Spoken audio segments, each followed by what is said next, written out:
오늘은 완전한 대로라는 제목으로 말씀을 나누도록 하겠습니다. 히브리서는 고난 중에 있는 초대교회 성도들에게 그들이 당하는 고난이 어떤 의미인지를 제대로 이해하고 지금 그들의 현실 속을 어떻게 걸어가야 하는지 권면하고 있는 성경입니다. 오늘 본문의 이전 말씀에서 저자는 믿음 안에 오래 거했던 너희들은 충분히 성장했어야 한다라고 그렇게 이야기하고 있습니다. 우리 5장 12절에서 14절 말씀 보겠습니다. 때가 오래되었으므로 너희가 마땅히 선생이 되었을 터인데 너희가 다시 하나님의 말씀의 초보에 대하여 누구에게서 가르침을 받아야 할 처지이니 단단한 음식은 못 먹고 젖이나 먹어야 할 자가 되었도다. 이는 젖을 먹는 자마다 어린 아이니 의의 말씀을 경험하지 못한 자요 단단한 음식은 장성한 자의 것이니 그들은 지각을 사용함으로 연단을 받아 선악을 분별하는 자들이니라. 믿음 안에 오래 거했던 초대교회 성도들이 그 믿음 안에서 충분히 자라가기를 바랬지만 아직 젖 먹는 아기가 단단한 음식을 소화하지 못하는 것처럼 너희들이 충분히 아직 자라지 못했다는 것입니다. 충분히 자라지 못했다는 것은 쉽게 말해서 모든 상황과 삶에 대한 선택과 대처 그리고 이해가 바르지 못하다, 믿음으로 결정하고 살아가고 이해하는 일이 아직 미숙하다라는 의미로 볼 수 있을 것 같습니다. 그래서 저자는 고난의 현실에서 아직도 믿음의 초보로 그 상황과 현실에 분명한 이해를 돕고자 그들에게 조금 더 강력하게 권면하고 있습니다. 4절에서 6절입니다. 한 번 빛을 받고 하늘의 은사를 맛보고 성령에 참여한 바 되고 하나님의 선한 말씀과 내세의 능력을 맛보고도 타락한 자들은 다시 새롭게 하여 회개할 수 없나니 이는 그들이 하나님의 아들을 다시 십자가에 못 박아 드러내놓고 욕되게 함이라. 이 구절은 힘든 상황을 견디지 못하고 진리에서 멀어진 자들, 또 배교하거나 다른 복음에 미혹된 자들에게만 하는 그런 경고의 말이 아닙니다. 물론 그 당시 힘든 상황 때문에 실제로 여기에서 저자가 말하는 것처럼 진리에서 멀어진 자들도 많이 있었고 기독교를 떠나서 배교하는 자들, 그리고 그 안에서 거짓 교사들의 그 가르침에 넘어가서 다른 복음에 미혹된 자들도 많이 있었습니다. 그런데 단순하게 이 4절에서 6절 말씀은 그들을 향한 경고의 말씀만은 아니라는 것입니다. 그러기에 본문이 계속 이야기하고 있는 이 권고와 위로의 의미가 우리는 무엇인지 알아야 합니다. 히브리서는 앞서 계속해서 이야기해왔듯이 박해와 고난 속에서 어려운 현실을 살아가고 있는 교회와 또 그 성도들에게 향하여서 주시는 권고와 위로의 말씀이라고 말씀드렸었습니다. 그런데 여느 위로와는 좀 다른 위로를 계속해서 하고 있습니다. 위로라고 한다면 그 힘든 상황을 이해해주고 또 공감하고 괜찮아질 거야 라고 그렇게 희망을 불어넣어주는 그런 위로라고 우리가 생각할 수 있지만 저자가 계속해서 이야기하고 있는 이 이야기는 그런 식의 위로가 아닙니다. 오히려 더 가혹하고 또 더 혹독하게 다그치는 것 같이 느껴지게 됩니다.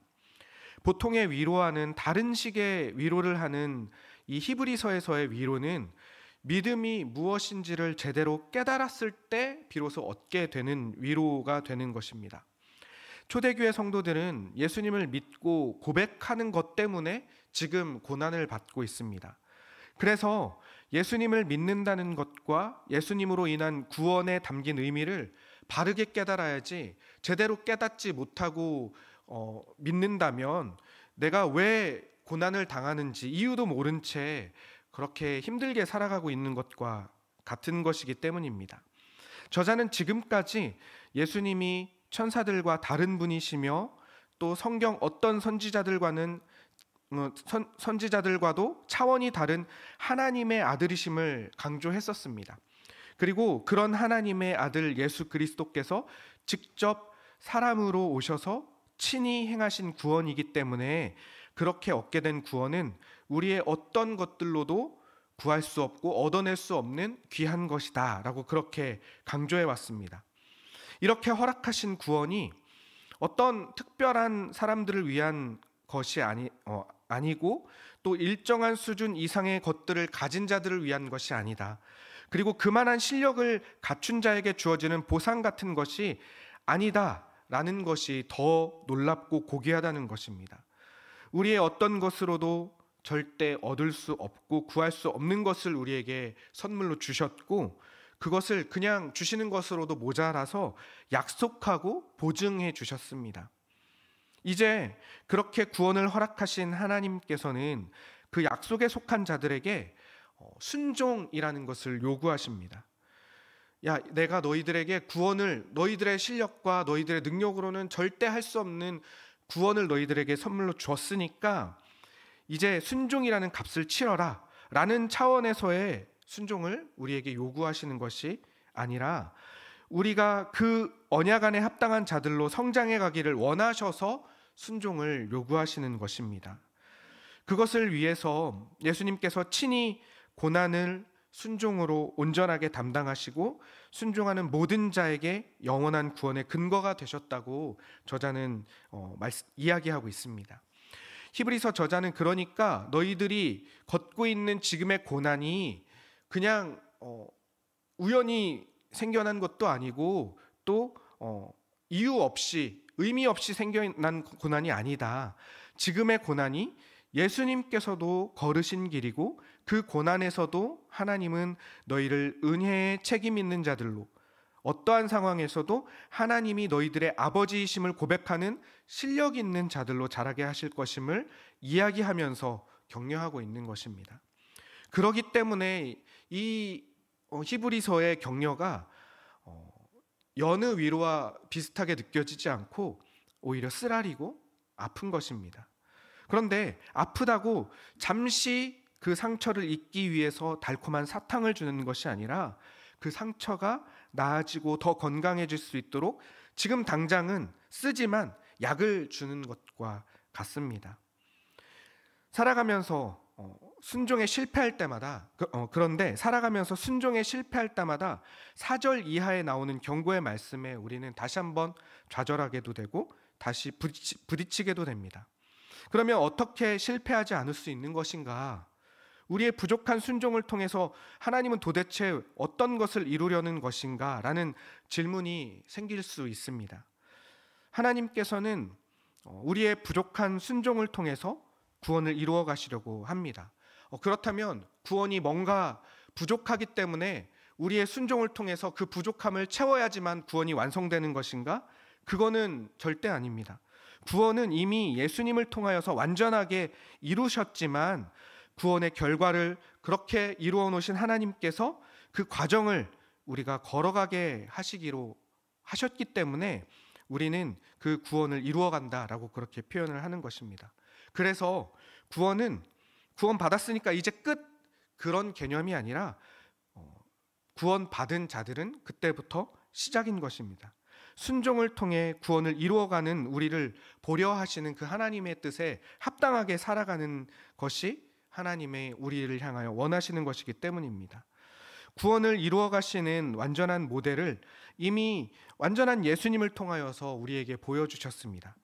말로 다 할 수 없이 영광스러운 분께서 한 줌 흙으로 창조하신 그 자신의 창조물인 사람으로 오신 것을 이해할 수 없고 놀랍지만 직접 보여주셨고, 또 사람으로 사람의 시간 속에서 사셨습니다.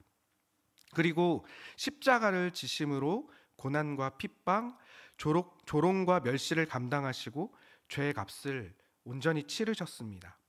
이 모든 것이 하나님의 말씀에 온전히 순종하심으로 예수님께서 이루신 것입니다. 하나님은 예수님의 이런 순종을 영광으로 받으셨습니다. 그리고 예수님은 완전한 순종으로 하나님의 영광이 되셨습니다. 이제 하나님께서는 그 아들로 받으신 그 영광을 예수님을 믿는 자들을 통해서도 동일하게 받으실 작정이십니다. 우리는 이 과정에서 겪는 그 현실을 고통스러워합니다. 고난을 통해 이루어 가실 그 하나님의 계획을 이해하지 못하거나 또 힘들기 때문에 포기하려고 하거나 내지는 타협하려고 할 때가 너무나 많이 있습니다. 왜냐하면 순종은 우리가 직면한 고난과 문제를 해결해 주는 것은 아니기 때문입니다. 순종한다고 해서 고난이 해결되고 문제가 없던 것이 되는 것이 아니기 때문입니다. 순종한다고 해서 문제가 사라지거나 하나님께서 극적으로 모든 일을 해결해 주지 않으십니다. 순종은 우리의 한숨과 한탄과 하나님이 주인이심을 고백하는 그 사이에 위치합니다. 우리의 한숨과 한탄과 하나님이 주인이심을 고백하는 그 사이에 순종이 위치한다는 것입니다. 우리의 한숨과 눈물, 고난의 현실을 거쳐가면서 하나님이 우리의 주인이심을, 우리를 영광스럽게 만들어 가실 것임을 고백하게 된다는 것입니다. 순종이라는 자리를 반드시 지나가며 고백하게 만드시는 것입니다. 그러기에 순종은 우리를 하나님의 완전한 대로 이끌어 가십니다. 우리 함께 읽었던 본문 1절에서 3절을 보면, 그러므로 우리가 그리스도의 도의 초보를 버리고 죽은 행실을 회개함과 하나님께 대한 신앙과 세례들과 안수와 죽은 자의 부활과 영원한 심판에 관한 교훈의 터를 다시 닦지 말고 완전한 대로 나아갈지니라. 하나님께서 허락하시면 우리가 이것을 하리라 라고 말씀하십니다. 우리가 완전해질 실력이 되는 것이 아닙니다. 그저 순종함으로 우리는 우리 삶을 묵묵히 걸어가는 것입니다. 믿음의 선택을 하고 믿음으로 살아가는 것입니다. 그 과정 가운데에서 당연히 실수하고 넘어지고 무너집니다. 하나님께서도 이미 우리가 완전하지 못하다는 것, 우리가 연약하다는 것을 아시고도 그 연약한 순종을 받겠다라고 그렇게 말씀하십니다. 그것은 우리가 우리의 순종으로 완전해지는 것이 아니라, 우리의 실력으로 그렇게 되는 것이 아니라, 우리의 순종을 하나님께서 하나님의 완전함으로 여겨주신다라는 것입니다. 그래서 하나님은 우리의 순종의 과정에 우리의 순종보다 더 큰 하나님의 도우심으로 우리를 이끌고 계십니다. 하나님께서 허락하시면 우리가 이것을 할 수 있다고 격려하시는 것입니다. 그 과정 가운데에서 우리가 조심해야 할 것은 다른 것을 바라보지 않는 것입니다. 하나님은 이스라엘 백성들이 출애굽하는 모든 과정들을 이루신 것을 우리는 잘 알고 있습니다. 열 재앙을 일으키시고 또 홍해를 가르셨습니다. 그렇게 이스라엘 백성들을 광야 앞까지 서게 하셨습니다. 하지만 가나안 땅까지 향해 가는 모든 결단과 그 과정에서 하나님의 백성으로서의 합당한 순종은 그들 스스로에게 맡기셨습니다. 그런데 그들은 실패했습니다. 그리고 다시 한번 기회를 얻어서 출애굽 2세대가 가나안 땅까지 우여곡절 끝에 들어갔습니다. 그런데 가나안 땅에 들어간 그들도 역시 그곳에서 실패했습니다. 우리가 요즘 아침 경건을 통해서 사사기 말씀을 나누고 있는데, 사사기에서 계속해서 보게 되는 것은 그들이 하나님의 백성으로 하나님만 바라보는 것을 실패하는 모습을 우리는 계속해서 보게 됩니다. 반복해서 계속해서 실패를 하고 있습니다. 우상 숭배가 항상 그들의 발목을 잡고 넘어지게 하고 실패하게 합니다. 이스라엘 백성들은 우상 숭배를 통해서 하나님이 아닌 다른 것을 바라보았습니다. 세상 우상을 바라보고 또 그것을 소망 삼고자 타협한 것입니다. 하나님이 사실 그들에게 기대하셨던 하나님만 소망 삼아 영광스럽게 살아가기를 그들 스스로 포기한 것입니다. 대신에 세상의 눈에 보이는 것들을 쫓아가면서 그것이 그들의 소망이 된다고, 그것이 그들을 보호하고 살린다고 그렇게 생각하고 따랐습니다. 그것은 하나님의 그 영광스러운 가치와 수준에 있는 그 하나님의 백성의 자리에서 세상의 그 하찮고 썩어져 버릴 그 가치와 수준까지 완전히 낮아져 버린 것입니다. 그들이 그렇게 세상 것들을 우상 삼고 소망 삼은 것은 그들의 고귀한 가치를 세상의 하찮은 수준까지 스스로 끌어내린 것입니다. 하나님께서는 그 모습을 계속해서 보시면서 그들 스스로 그들의 가치를 끌어내린 것에 분노하시는 것입니다. 하찮은 우상 따위에 그들의 마음을 빼앗기고 세상 수준에서 적당하다고, 그리고 안심하는 그런 그 안심에 머무르는 그들에게 분노하시는 것입니다. 하나님께서는 우리를 겨우 그 정도에 머물도록 목적하지 않으셨기 때문입니다. 하나님은 우리를 하나님의 자녀다운 완전한 대로 이끌어 가실 것을 원하시기 때문입니다. 그래서 두려워도 넘어져도 실패해도 그냥 그 자리에 머물러 있지 말라고 그렇게 말씀하십니다. 내 영광에 참여하는 것에 비할 수 없는 세상 것들을 소망 삼지 말라고 그렇게 말씀하십니다.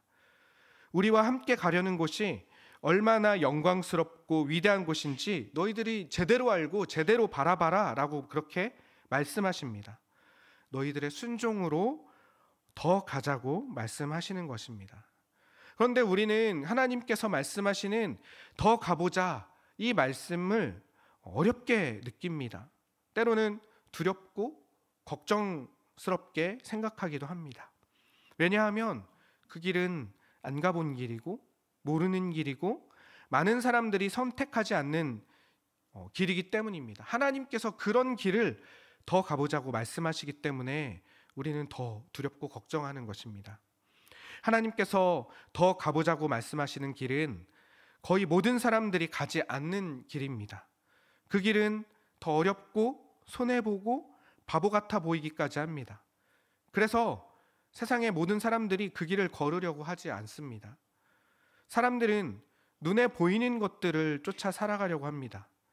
다 같이 가는 그 길이, 많은 사람들이 가는 그 길이 어렵지 않을 것 같고 실패할 확률이 낮을 것 같고 이 길로 간다면 후회하지 않을 것 같습니다. 왜냐하면 세상에서 실패와 후회는 내 약점이 되고 나의 가치를 낮아지게 하는 무서운 것들이라고 여기기 때문입니다. 실패하고 후회하는 것이 두려워서 눈에 보이는 것들을 쫓아 살아가려는 것입니다. 하지만 하나님께서는 실패와 후회가 두려워서 더 가보자고 하시는 그 말씀을 따르는 것에 주저하는 우리들에게 이렇게 말씀을 하십니다. 나와 함께 걷는 길에서 후회와 실패는 그걸로 끝나버리는 것이 아니다. 때로는 울기도 하고 책망받기도 하지만 모든 과정이 쓸모없는 지워버려야 하는 흑역사가 아니라 너를 성숙하게 한다. 너의 후회까지도 일하게 하도록 내가 너희를 이끌어간다 라고 그렇게 말씀하십니다. 하나님은 우리를 시간 속에 두셨습니다. 그래서 우리는 삶이라는 시간 속을 걷는 것입니다. 그 길을 하나님과 걸으며 모든 일을 통해 하나님이 선을 이루어 가심을 보게 하시는 것입니다. 내 힘으로 내 능력으로 결과를 만들어내는 것이 아니라 내 실패와 후회까지도 하나님은 우리를 잘하게 하시도록 이끄신다는 것입니다. 시간 속을 걸으며 완벽을 위해서 살아가는 것이 우리의 목표와 목적이 아닙니다. 걸어보지 못한 길을 믿음으로 걸어가는 것을 하나님께서는 원하시기에 오늘을 실수하고 또 그것으로 깨달았다면 내일을 향해 하나님께 소망을 두고 나아가면 되는 것이라고 말씀하십니다. 하나님은 그렇게 살아가는 것을 순종이라고 여겨주시는 것입니다. 그렇게 한 걸음 한 걸음 살아가다 보면 나의 일함과 나의 열심이 아니라 하나님의 일하심과 하나님의 열심이 우리를 만들어 가신다는 것을 우리는 보게 될 것입니다.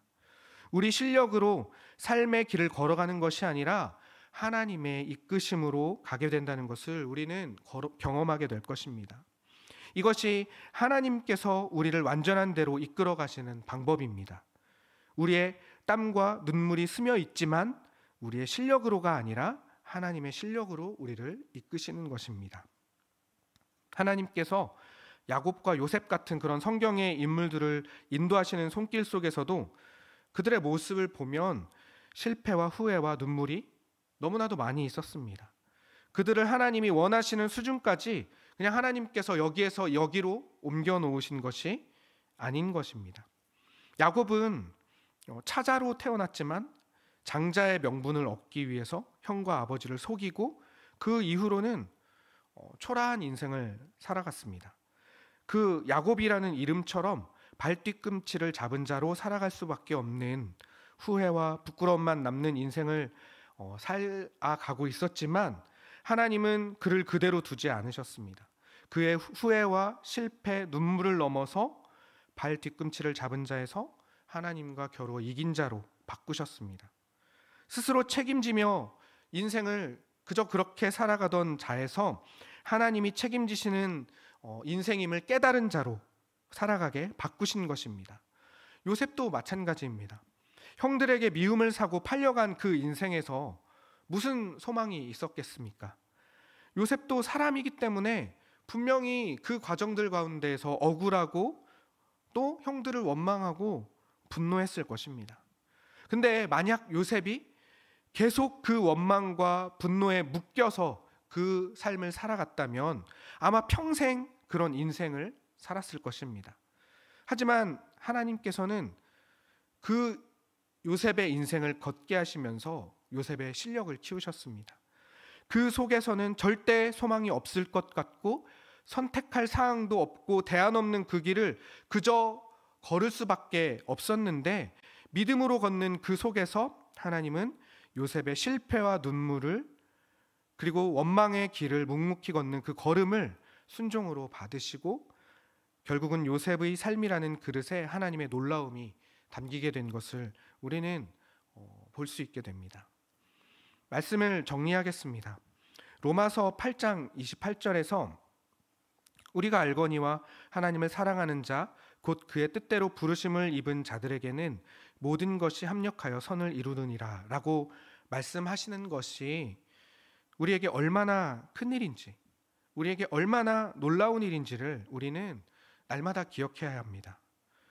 우리의 고통과 후회, 눈물과 한숨까지 때로는 지우고 싶은 우리의 실수들이나 부족한 실력까지도 하나님의 우리를 향한 사랑과 뜻과 계획, 그 하나님의 열심을 막을 수는 없습니다. 가릴 수는 없습니다. 우리의 형편없는 실력보다 하나님의 크고 놀라운 실력이 우리를 날마다 압도하기 때문입니다. 하나님의 열심으로 우리를 오늘도 완전한 대로 이끄십니다. 그냥 데려다 놓는 것이 아니라 함께 가자고 말씀하십니다. 고난과 고통에 몸부림치던 초대교회 성도들에게도 매일 무너지고 실패해서 더는 하나님께 나아갈 염치 없어 고개 못 드는 우리들에게도 동일하게 그렇게 말씀하십니다.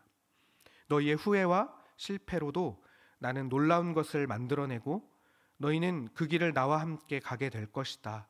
그러니 나와 함께 가자라고 말씀하십니다. 우리는 그런 하나님을 믿고 의지하며 오늘을 사는 것입니다. 흠을 지우고 자책과 후회에 묶여서 오늘과 내일을 원망으로 허둥대는 것이 아니라 우리에게 허락하신 명확한 십자가라는 증거를 의지하여 오늘을 살아내는 우리가 되기를, 또 하나님이 인도하시는 완전한 대로 나아가는 우리가 되기를 간절히 소망합니다. 기도하겠습니다. 사랑하는 하나님 아버지, 우리의 후회와 실패, 작은 한숨과 눈물까지도 우리를 하나님의 완전한 대로 이끄시는 일에 쓰시고 매 순간 우리 모든 발걸음을 우리와 함께 가자고 말씀하시는 그 하나님의 크신 사랑은 우리가 감히 상상할 수도 없습니다. 단지 우리는 우리의 작음을 알고 하나님의 크심을 아는 자들로 오늘을 걷기를 소망합니다.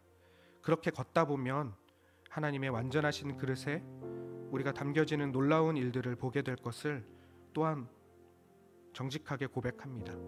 우리는 그저 순종으로 그 길을 걷게 하여 주시고 오직 주님만이 우리의 유일한 소망이심을 고백하며 우리의 삶을 믿음의 자리까지 나아가게 하시는 그 하나님을 의지하며 나아가는 우리들 되게 하여 주시옵소서. 감사드리며 예수님의 이름으로 기도드립니다. 아멘. 하늘에 계신 우리 아버지여, 이름이 거룩히 여김을 받으시오며 나라의 임하옵시며 뜻이 하늘에서 이루어진 것 같이 땅에서도 이루어지이다.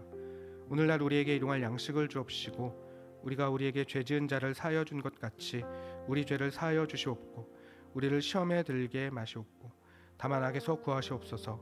대개 나라와 권세와 영광이 아버지께 영원히 있사옵나이다. 아멘.